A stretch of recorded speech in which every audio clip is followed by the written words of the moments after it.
Hello, Namaskar. This is Aryan Rana. Welcome to Aryan Astronartics. We are discussing about numerology and Mulangs of 1 to 9. So today we are discussing about number 7. Number 7 जो है बहुत महत्वपूर्ण number है numerology का। ये जो है इसको जो है मोक्ष का नंबर कहा जाता है क्योंकि ये केतु का नंबर है। तो 7 नंबर के अंतर्गत जो है उसके बारे में हम आज डिस्कस करें। तो let's look at what is 7 about. तो 7 नंबर जो है वो है आपके 7 चीजों के बारे में ज्ञान देता है हमें कि हमारे 7 छंद होते हैं, 7 स्वर होते हैं, 7 होते हैं, 7 चक्र होते हैं, 7 बार होते हैं, मिट्टियां, 7 महाद्वीप, 7 समुंदर, 7 ऋषि, 7 धातुएं, 7 रंग, 7 ताल, 7 प्री और 7 धान्य जो है। और इसके अलावा जो है ये 7 चक्र जो होते हैं हमारे, जब कोई समाधि की स्थिति में जाता है तो ये सप्त चक्र जो है उसे मूलाधार चक्र तक जाने में महत्वपूर्ण भूमिका अदा करते हैं। तो ये 7 चक्र इस प्रकार हैं: सहस्त्रसार चक्र, आज्ञा चक्र, विशुद्धि चक्र, अनाहत चक्र, मणिपुर चक्र, स्वादिष्टान चक्र, मूलाधार चक्र। मूलाधार चक्र पे जब मनुष्य अपनी समाधि की स्थिति में पहुंचता है तो उसे अष्ट सिद्धियों की प्राप्ति होती है। हमारे ऋषि मुनि जो है अपने ध्यान से, अपने तप से जो है इस मूलाधार चक्र में पहुंचकर अपनी कुंडलिनी को जागृत करते थे और बहुत सारी शक्तियां प्राप्त करते थे। उसके बाद जो है जीवन में जो है 7-7 साल का जो है एक पड़ाव आता है। तो ये जो पड़ाव है जीवन का बहुत महत्वपूर्ण होता है। हर 7 साल में जो है हमारे शरीर की जो कोशिकाएं होती हैं वो चेंज होती हैं, सेल्स चेंज होते हैं और सांप भी जो है अपनी कैंचुल 7वें साल में बदलता है। तो पूरा जो है जीवन में जो है 7-7 साल में जो बड़ा बदलाव है जिससे हमारी सोच भी बदलती है। तो जो शिशु होता है वो 1 से 7 साल तक उसके फिजिकल और मेंटल डेवलपमेंट होता है, उसके जो है ब्रेन का डेवलपमेंट होता है, तो सेल्फ सेंटर होता है। और उसके बाद जो है 8 से लेकर 14 साल की उम्र के ब्रैकेट में जो है वो दूसरी चीज़ों पर उसका फोकस जाने लगता है क्योंकि उसका ब्रेन का डेवलपमेंट हो गया होता है। तब वो जो है अन्य वस्तुओं जो है उसके आसपास क्या है उसको जानने की जिज्ञासा उसमें पैदा होती है। 14 साल से 21 साल के बीच जो है हार्मोन्स चलते हैं।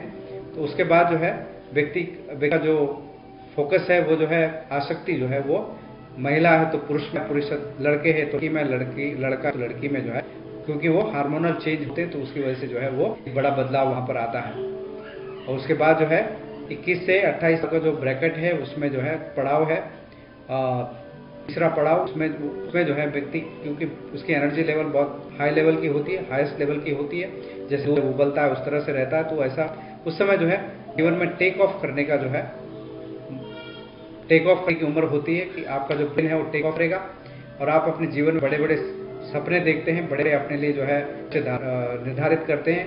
तो वहां से टेक ऑफ होता है। फिर 28 साल की से लेके 35 की उम्र के जो पड़ाव है उसमें व्यक्ति फिर से जो है हार्मोन्स बदलते हैं, सेल्स बदलते हैं और फिर सोच बदलती है कि हमें सेटल होना चाहिए। पहले जो है करियर बिल्डिंग पर जो है ज्यादा ध्यान रहता है, उसके बाद जो है हमारा फोकस जो है हमें सेटल होने में, परिवार बनाने, बाल बच्चे पैदा करने में, घर बनाने में, सेटल होने में जो है उसका फोकस आ जाता है। उसके बाद जो है 35 से 42 साल की उम्र में जो है बड़ी बड़ी उपलब्धियां हासिल करने में, क्योंकि वो उम्र का बीच का पड़ाव होता है, मिडिल एज हो जाती है। उसके बाद जो है वहां से ज्यादा ऊपर आपका शरीर शारीरिक तौर जो है वो आप ज्यादा वहां से बढ़ नहीं सकते। उसके बाद आपका फिर से जो है चेंज होता है। और जब जो आखिरी पड़ाव है 7वां पड़ाव वो जो है 42 से 39 साल के बीच का होता है। इस समय जो है जिस व्यक्ति जीवन में अपनी ज्यादा उपलब्धियां हासिल नहीं कर पाता, सोचता है, काफी सोचता है, निराश होता है और डिप्रेशन में चले जाता है। और उम्र में जो है हमें आध्यात्म की आवश्यकता पड़ती है, हमें भगवान की आवश्यकता पड़ती है। जो चर्च होते हैं इन्होंने जो है जब चर्च की स्थापना हुई 2000 साल पहले, तो चर्च वाले जो पादरीज होते हैं उन्होंने जो फादर्स होते हैं उन्होंने जो है रिसर्च की कि भाई ये चर्च में कौन लोग आएंगे, किस एज ग्रुप को हम टारगेट करेंगे। तो उन्होंने पाया कि ये जो 42 से 39 साल के जो लोग होते हैं काफी डिप्रेस्ड अपने जीवन में होते हैं, तो इनको जो है ईश्वर की ज्यादा जरूरत है, चर्च की ज्यादा जरूरत है। तो हमारे जीवन में हमें आध्यात्म की जरूरत जो है 42 से 50 साल के बीच पड़ती है, क्योंकि हम काफी डिप्रेस्ड होते हैं उन चीजों को लेकर जो हमारे जीवन में हुई नहीं है।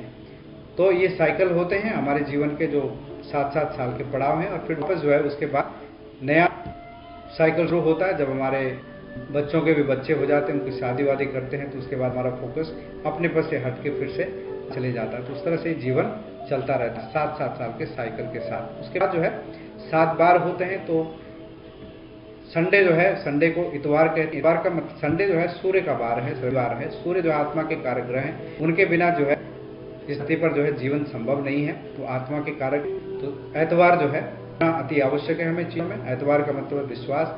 जब विश्वास होता है तो अगला जो पड़ाव है वो सोमवार का है, मंडे का। सोम का मतलब है चंद्रमा, चंद्रमा का संबंध जो है मन से, और मन में जो है हमारे बुद्धि होती है, अहंकार होता है, चित्त होता है, और जो है मति होती है। तो जिसकी बुद्धि सुबुद्धि होती है, जिसके मन में जो है अच्छे विचार होते हैं, वो जो है उसकी अच्छी मति होती है। आपने हनुमान चालीसा में पढ़ा होगा, कुमति निवार सुमति की सखी। कुमति के का निवारण करने वाले, सुमति के संग रहने वाले जो है हनुमान जी हैं। तो मति जो है मन होती है। जब किसी कोई गलत काम को कहते हैं इसकी मति भ्रष्ट हो गई है, तो मति का मतलब मन के अंदर जो है एक अवस्था होती है। जब हमारी मति अच्छी होती है तो हम जो है हमारा मंगल होता है, अब जाके हम मांगलिक कार्य करते हैं और मंगल होता है। मंगल जब होता है उसके बाद बुद्ध आता है। तो बुद्ध जो बुद्धि का कारक ग्रह है, तो बुद्धि अच्छी होती है। बुद्धि भी 2 प्रकार की होती है, सुबुद्धि और कुबुद्धि। और उसके बाद जब बुद्धि अच्छी होती है तभी हम अच्छा ज्ञान प्राप्त कर सकते हैं। और अगला जो दिन होता है गुरुवार है। गुरु का मतलब होता है ज्ञान। अच्छा ज्ञान हम प्राप्त कर सकते हैं, और उस ज्ञान से जो है हम आगे शुक्रवार जो है वीनस और शुक्र का जो कारक तत्व है वो है सुख, शांति और स्मृति। तभी मिलती है जब हमारे पास अच्छा ज्ञान होता है, और उसके बिना जो है वो संभव नहीं है। और शनिवार आता तो शनि जो है वो दुखों का ग्रह है, कष्ट कारक ग्रह है, पीड़ा का ग्रह है, बीमार का ग्रह है। तो ये कब होता है? जब हम जीवन में सुख शांति, बहुत हमारी आसक्ति सुख शांति और संसारिक सुखों पर होती है, तब जो है वो पीड़ा उसके बाद में होती है, क्योंकि हमारा शरीर भी जो है तब तक काफी टूट जाता है, बीमारियों का घर बन जाता है। जैसे साइकिल होता है 42 से 39 साल का जो ब्रैकेट है, उसी तरह से ये शनिवार वाला दिन का जो पड़ाव है उस तरह से रहता है। तो इस तरह से जो है इस तरह का ज्ञान मिलता है इन दिनों से, 7 नंबर से। और इसके बाद जो है हमारे जीवन में जो है शादी करते हैं, विवाह करते हैं, तो 7 फेरे जो है होते हैं। तो उससे पहले में कुछ स्टडी है मेरे पास डिवोर्स से संबंधित यूनाइटेड स्टेट्स की, कि वहाँ पे जो है हर 36 सेकंड में जो है 2011 के ये डेटा है, एक जो है डिवोर्स होता था। और नियरली 2400 डिवोर्स जो है एक दिन में होते थे, और 16,000 से भी ज़्यादा वीकली, और ईयर में जो है 8,76,000 डिवोर्स वहाँ पे होते हैं। एक एवरेज लेंथ जो है मैरिज की जो उम्र होती थी वो लगभग 8 वर्ष तक टिकती थी।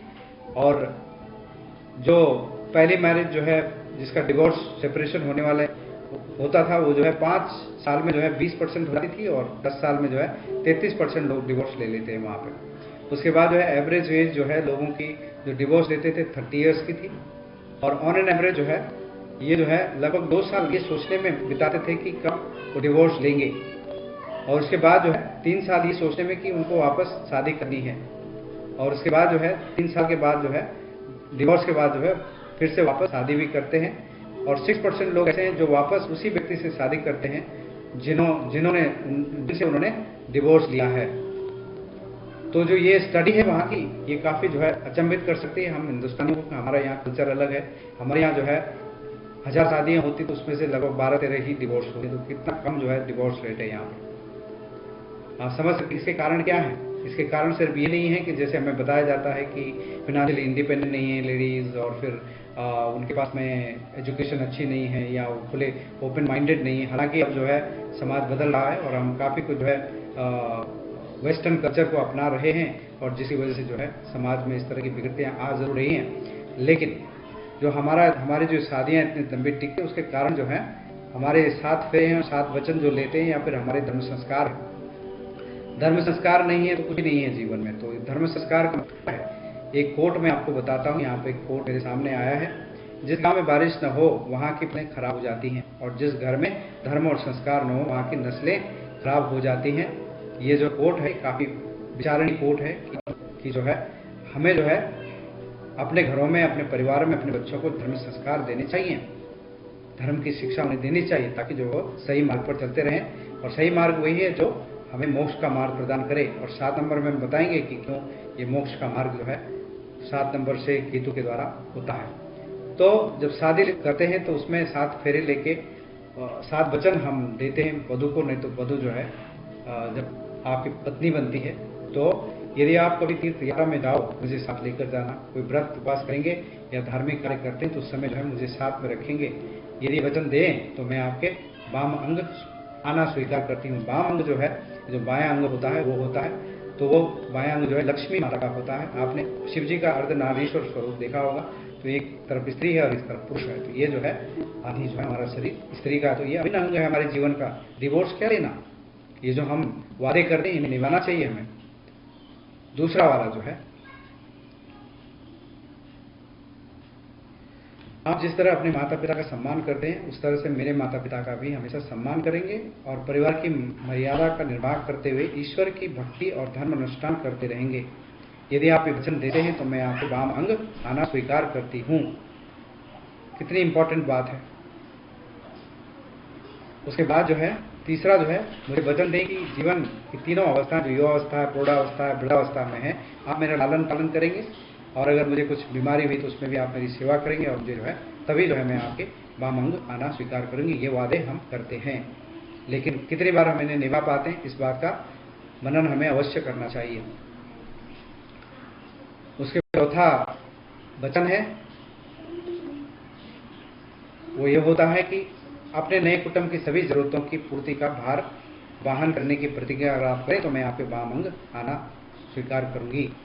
तो अपना नया कुटुंब जो बनता है, जब शादी के बाद एक नया परिवार बनता है तो उसके जो जरूरतें होती हैं उसका जो है आपको मेहनत करके धन कमाना है और उनके लालन पालन करने का जिम्मेदारी होती है। इसके बाद जो है पांचवा वचन जो है, घरेलू कामकाज, लेन देन, शादी विवाह में जो खर्च इत्यादि होगा उसमें जो है आप मुझसे भी मंत्रणा करेंगे, यानी कि मेरी एडवाइस भी लेंगे। यह भी करना अति आवश्यक है, नहीं तो लक्ष्मी रूठ जाती है।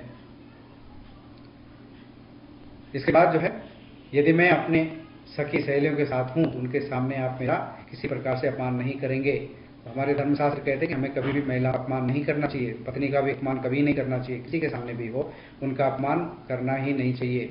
और ईश्वर तो देख रहा है, तब भी नहीं करना चाहिए, नहीं सोचना चाहिए कोई नहीं देख रहा, तो हमें जो है उनका अपमान कभी नहीं करना चाहिए, नहीं तो लक्ष्मी हमसे रूठ जाती है।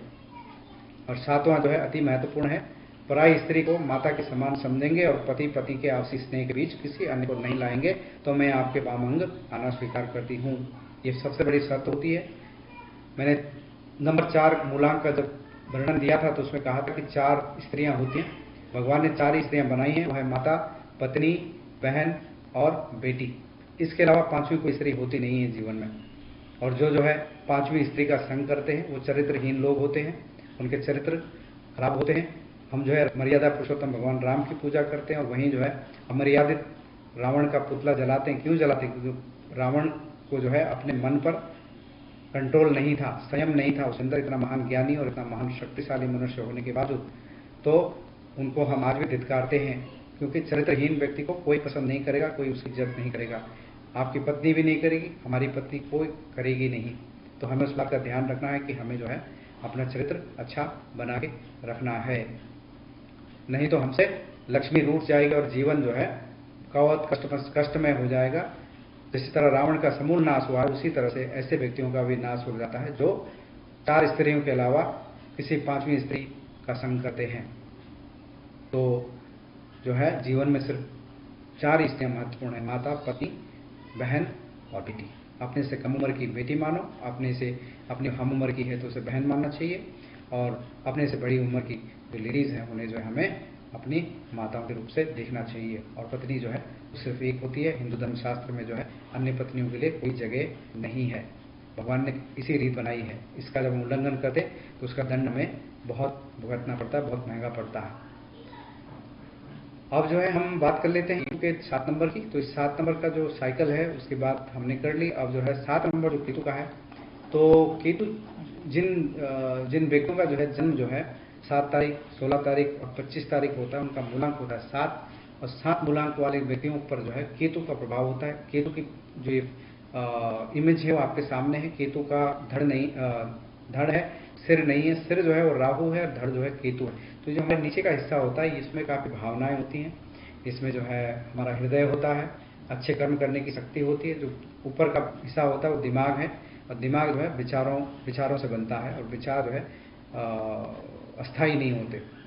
तो हमें जो है केतु इसलिए जो है कारक ग्रह है मोक्ष का। तो इन जो केतु वाले जो लोग होते हैं 7 मूलांक वाले जो है, इनके जीवन में जो है जो स्वाभाविक तौर पर इनके जीवन में रहता है वो ये है कि ये जो है गूढ़ विद्याओं में और साहित्य में काफ़ी रुचि लेते हैं। एक दार्शनिक होते हैं और श्रेष्ठ विचारक होते हैं। तर्क शक्ति बहुत मजबूत होती है। धर्म प्रवृत्ति काफ़ी अच्छी होती है, धार्मिक प्रवृत्ति के होते हैं, लेकिन रूढ़िवादिता और पुरानी रीतियों से थोड़ा दूर रहते हैं। ये धर्म क्षेत्र में जो है परिवर्तनशील विचारधारा रखते हैं और आडंबर पसंद नहीं करते। इनका दिमाग तेज होता है, स्मरण शक्ति बहुत तेज होती है, समस्याओं से घबराते नहीं है और न डर के भागते हैं। उनका डट कर मुकाबला करते हैं और यही कारण है कि ये जो ठान लेते हैं वो करके रहते हैं। ये जो है इंडिपेंडेंट नेचर के होते हैं, लेकिन इनका चित्त जो है मन थोड़ा अशांत रहता है, क्योंकि मन पर जो है केतु का प्रभाव अपोजिट पड़ता है, नकारात्मक पड़ता है। इसलिए जो है ये हमेशा काफ़ी नकारात्मक विचार इनके मन में जो है चलते रहते हैं। समाज में स्पष्ट बात करते हैं और दृढ़तापूर्वक जो है ये अपनी बातों को रखते हैं। आत्मविश्वास में कूट कर भरा होता है और समाज को बड़ी खुले दिल से देखते हैं, खुले दिमाग से देखते हैं और समाज में हो रहे हर बदलाव को नोट करते हैं, उस पर अवश्य विचार करते हैं। ये जो है कवि, लेखक और दूसरे के मन की बात जो है बहुत जल्दी समझ जाते हैं।